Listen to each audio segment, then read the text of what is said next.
Hi everyone. Um, Today is actually the second day of the shutdown for the 21 days here in South Africa, and this is my second video. I actually did not think that I would make this video today because this is the first time doing a YouTube video, and I didn't actually know that it takes such a lot. But my husband shook me this morning and said, hey, you took a challenge, you better stick to it. So here I am. Let's do this. So today, what is in my heart and want to share with you is the fact actually that we are in a separation. Just like anything in life, there's always two sides. Like most people say, to every story, like a coin, there's the head and there's a tail. So being in this space of being separated, for me, I choose to look into the good of it for us for now, because that's where we are finding ourselves. And as I was really thinking and praying about this being separated, what came to me this morning was the template that we see with Abraham, in Genesis 12, 1 to 4. We see that Abraham is being called by the father, out of Haran, and Haran was an idolatrous nation at the time, and really God called him out of there. And when he came out with his family to be separated, from that system, and being called into another system, the kingdom of Yahweh, the kingdom of God. But it took him to come out of something, out of a system that he knew, into another.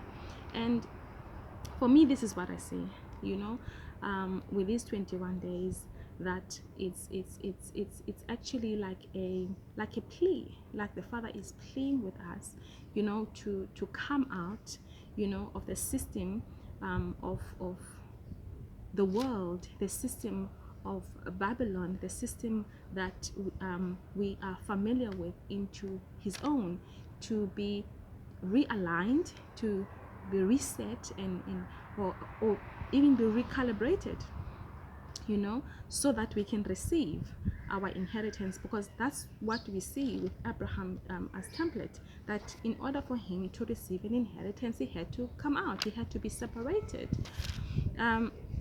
And this the time as well. I was just looking at the number 21 itself, and it took me to John 21, which is to me was also another enlightenment and an encouragement to me, because I'm going to read it in my own language. You can read it in your language. Just verse 18.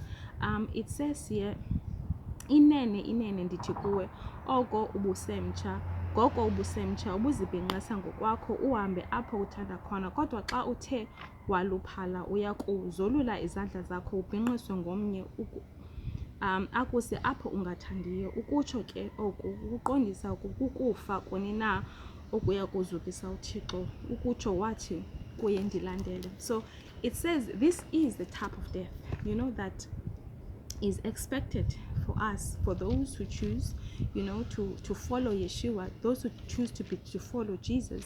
It's a type of death that we all need to find ourselves. So I see that really this is a setup, as difficult and as tough it is. It's also an opportunity, to rethink the way our belief system, to rethink the things that we have been doing and creating and building, and be sure that it's really what it's building, what the Father wants, is building His kingdom. like Jesus, he came here and to build what and complete what his father sent him here to do. And it's an opportunity to really reflect on that. So in our Father's eyes, we are equal, but being in a covenant relationship with him as well, it really also separates us as a remnant, to be able to walk in love. So this separation, let it be an encouragement for us, really, and help us to reflect where we are, so that we can be aligned with what the Father wants to do for us and through us. Anyway, I bless you as we enter this day of rest. May you have a peaceful Shabbat. Shabbat Shalom. Love you.